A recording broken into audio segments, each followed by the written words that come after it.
خاتون مجھے ملی، ان کے والد نے، ان کی والدہ نے ان کے ساتھ بچپن میں بہت زیادہ زیادتیاں کی تھی. ان کو مارا بھی تھا، ان کو ابیوز بھی کیا تھا، ان کو طرح طرح سے ہیومیلیٹ کیا تھا، ٹارچر کیا تھا. بہت ہی زیادہ جانوروں والا سلوک ان لوگوں نے اپنی بیٹی کے ساتھ کیا تھا. یہاں تک کہ جب اس بیٹی کی شادی بھی ہوئی تو وہ اس لیے اس نے جلدی کی شادی میں کہ کسی طرح اپنے ماں باپ سے ان کے گھر سے نکل جاؤں، اس عذاب سے میں بچ جاؤں جو اس کے ماں باپ نے اس پر کیا. کئی سال گزر گئے، اب اس کی عمر زیادہ ہو گئی ہے، وہ بھی خود ماں ہے، اس کے والدین بھی اب بوڑھے ہو چکے ہیں. جو باپ جو ہے وہ ہارٹ کا پیشنٹ بن گیا، ماں کو جو ہے وہ ڈائبٹیز ہو گئی، دونوں مریض ہیں، ان کا خیال کرنے والا کوئی نہیں ہے. اب آپ اندازہ کرو کون خیال کرتا ہے ان کا. جس بیٹی کو ٹارچر کرتے تھے نا، وہ اب ان کا خیال کر رہی ہے. وہ میرے پاس آئے، اس نے مجھے کہا ان کی خدمت کرتے ہوئے میرے دل کے اندر اتنی تکلیف ہوتی ہے، مجھ سے رہا نہیں جاتا. ان لوگوں نے مجھے اتنا ابیوز کیا تھا، اتنا ابیوز کیا تھا، اور اللہ چاہتا ہے میں ان کی خدمت کروں. یہ تو اگر آپ دیکھتے ہوتے کہ یہ میرے ساتھ کیا کرتے ہیں تو آپ کو یہ لگتا کہ یہ لوگ تو انسان بھی نہیں ہیں، شیطان ہیں. میں کیسے ان کی خدمت کروں، کیسے ان کو معاف کروں؟ پھر مجھے لوگ کہتے ہیں معاف کرو معاف کرو، معاف نہیں کرو گے تو اللہ معاف نہیں کرے گا. کہتی میں نہیں کر سکتی معاف. ایک تو اس طرف سے مجھ پر عذاب آیا، اب آخرت میں بھی عذاب آئے گا کہ معاف نہیں کر سکتی. میں نے سوال پوچھا کس نے آپ سے کہا ہے کہ معاف کرنا فرض ہے؟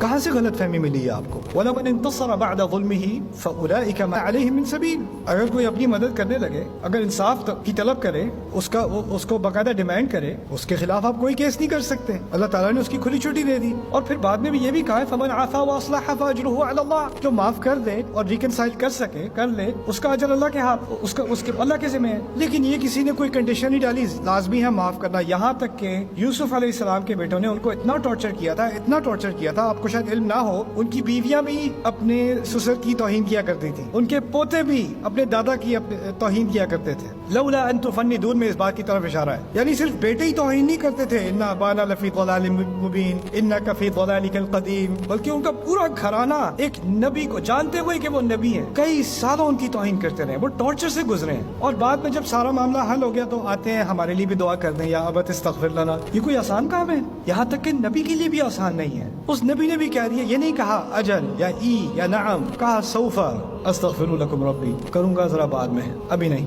ابھی دل تیار نہیں ہے. اب وہ معافی مانگنے آ بھی رہے ہیں لیکن ابھی دل تیار نہیں ہے. اس چیز کو بھی اللہ تعالیٰ نے اکنالج کیا ہے، اللہ تعالیٰ نے انسان کی تکلیف کو اکنالج کیا ہے. تو اگر آپ کے دل میں ایک سختی آ گئی ہے نا، تو ایک طرح سے تو آپ انسان ہو، آنی تو تھی. جس کے ساتھ سختی کی گئی ہو اس کے دل میں سختی تو آئے گی. اللہ تعالیٰ نے ہمیں انسان ہی بنایا آخر کار. لیکن اگر آپ کو اس کا حل چاہیے نا، تو یا تو آپ انتظار کریں اس وقت تک جب آپ اس پوزیشن میں ہو کہ آپ اس بات کو، یعنی بدلہ لینے کی بات نہیں ہے، دیوار توڑنے کی بات ہے، اس کو آپ ایڈریس کر سکیں. جیسے اس عورت نے کہا کہ میں اپنے ماں باپ کو معاف کرنا چاہتی ہوں، میں کر نہیں سکتی. میں نے کہا اگر کرنے کا کوئی امکان بھی ہے نا، تو اس کا پہلا سٹیپ یہ ہوگا کہ آپ کو ان کی غلطی سے ان کو آگاہ کرانا پڑے گا، آپ کو کنفرنٹ کرنا پڑے گا. دیکھیں آپ نے یہ کیا تھا، آپ کو یاد ہے؟ آپ نے جو کیا تھا آپ کو یاد ہے؟ دیکھیں یوسف علیہ السلام کچھ غلطی کا ذکر کیے بغیر بھی معاف کر سکتے تھے. لیکن جب انہوں نے کہا ہے نا هل علمتم ما فعلتم بيوسف واخيه، کیا جانتے ہو کیا کیا تھا تم نے یوسف اور اس کے بھائی کے ساتھ؟ اذ انتم جاہلون، جب تم اپنے ہی جذبات میں گم تھے. جب تم جہالت کا تعلق جذبات سے بھی ہے، جب تم اپنے جذبات میں گم ہو کے تم نے جو نفرت دی ہے مجھے، میرے بھائی کو، جانتے ہو تم نے کیا کیا تھا؟ یعنی کنفرنٹ کرنا پڑتا ہے. اگر کنفرنٹ نہیں کرو گے تو وہ دیوار نہیں ٹوٹے گی. اور ہو سکتا ہے اس دیوار ٹوٹنے کے بعد پھر امکان ہوتا ہے، ہو سکتا ہے کہ میں معاف کر سکوں، لیکن جب تک وہ نہیں ہوگا نا تو معافی جو ہے وہ بھی آرٹیفیشل ہوتی ہے. اس طرح ہم لوگ، بچوں کی لڑائی ہوتی ہے تو کہتے ہیں چلو گلے لگو، ہاتھ ملاؤ، مسئلہ حل ہو جاتا ہے. ایسے وہ گلے لگاتے ہوئے بھی میں تجھے چھوڑوں گا نہیں